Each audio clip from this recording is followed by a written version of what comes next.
شروع اللہ کے نام سے جو بڑا مہربان نہایت رحم والا ہے۔ قاف، قرآن مجید کی قسم کہ محمد صلی اللہ علیہ وآلہ وسلم پیغمبر خدا ہیں، لیکن ان لوگوں نے تعجب کیا کہ انہی میں سے ایک ہدایت کرنے والا ان کے پاس آیا تو کافر کہنے لگے کہ یہ بات تو بڑی عجیب ہے، بھلا جب ہم مر گئے اور مٹی ہو گئے تو پھر زندہ ہوں گے؟ یہ زندہ ہونا عقل سے بعید ہے۔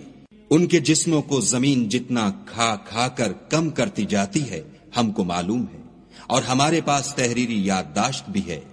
بلکہ عجیب بات یہ ہے کہ جب ان کے پاس دین حق آ پہنچا تو انہوں نے اس کو جھوٹ سمجھا، سو یہ ایک الجھی ہوئی بات میں پڑ رہے ہیں۔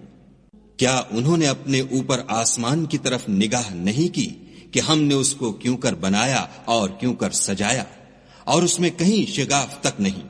اور زمین کو دیکھو، اسے ہم نے پھیلایا اور اس میں پہاڑ رکھ دیے اور اس میں ہر طرح کی خوشنما چیزیں اگائیں تاکہ رجوع لانے والے بندے ہدایت اور نصیحت حاصل کریں، اور آسمان سے برکت والا پانی اتارا اور اس سے باغ و بستان اگائے اور کھیتی کا اناج اور لمبی لمبی کھجوریں جن کا گابھا طے بطے ہوتا ہے۔ یہ سب کچھ بندوں کو روزی دینے کے لیے کیا ہے، اور اس پانی سے ہم نے شہر مردہ یعنی زمین افتادہ کو زندہ کیا۔ بس اسی طرح قیامت کے روز نکل پڑنا ہے۔ ان سے پہلے نوح کی قوم اور کنویں والے اور سمود جھٹلا چکے ہیں، اور عاد اور فرعون اور لوط کے بھائی اور بن کے رہنے والے اور تبا کی قوم، غرض ان سب نے پیغمبروں کو جھٹلایا تو ہماری وعید بھی پوری ہو کر رہی۔ کیا ہم پہلی بار پیدا کر کے تھک گئے ہیں؟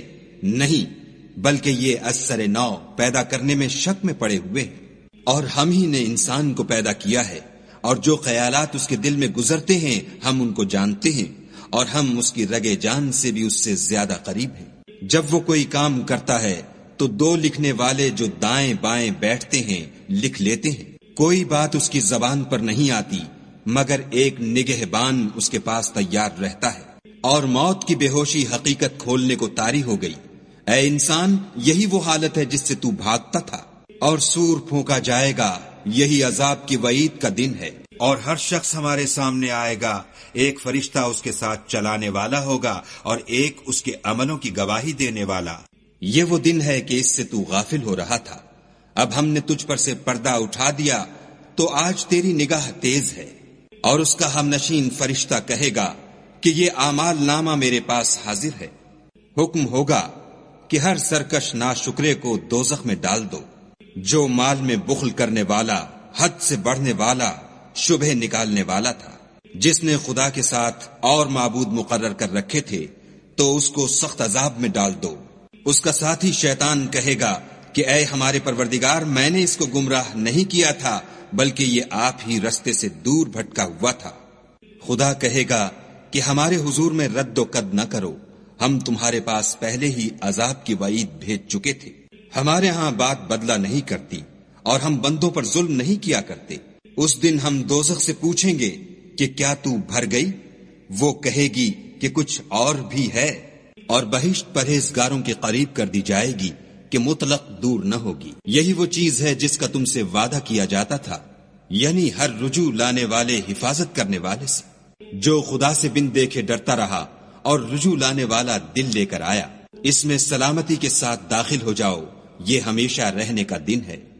وہاں وہ جو چاہیں گے ان کے لیے حاضر ہے، اور ہمارے ہاں اور بھی بہت کچھ ہے۔ اور ہم نے ان سے پہلے کئی امتیں ہلاک کر ڈالی، وہ ان سے قوت میں کہیں بڑھ کر تھے، وہ شہروں میں گشت کرنے لگے، کیا کہیں بھاگنے کی جگہ ہے؟ جو شخص دل آگاہ رکھتا ہے یا دل سے متوجہ ہو کر سنتا ہے، اس کے لیے اس میں نصیحت ہے۔ اور ہم نے آسمانوں اور زمین کو اور جو مخلوقات ان میں ہے سب کو 6 دن میں بنا دیا، اور ہم کو ذرا بھی تکان نہیں ہوا۔ تو جو کچھ یہ کفار بکتے ہیں اس پر صبر کرو، اور آفتاب کے طلوع ہونے سے پہلے اور اس کے غروب ہونے سے پہلے اپنے پروردگار کی تعریف کے ساتھ تسبیح کرتے رہو، اور رات کے بعض اوقات میں بھی اور نماز کے بعد بھی اس کے نام کی تنزیح کیا کرو۔ اور سنو، جس دن پکارنے والا نزدیک کی جگہ سے پکارے گا، جس دن لوگ چیخ یقیناً سن لیں گے، وہی نکل پڑنے کا دن ہے۔ ہم ہی تو زندہ کرتے ہیں اور ہم ہی مارتے ہیں، اور ہمارے ہی پاس لوٹ کر آنا ہے۔ اس دن زمین ان پر سے پھٹ جائے گی اور وہ جھٹ پٹ نکل کھڑے ہوں گے، یہ جمع کرنا ہمیں آسان ہے۔ یہ لوگ جو کچھ کہتے ہیں ہمیں خوب معلوم ہے، اور تم ان پر زبردستی کرنے والے نہیں ہو، پس جو ہمارے عذاب کی وعید سے ڈرے اس کو قرآن سے نصیحت کرتے رہو۔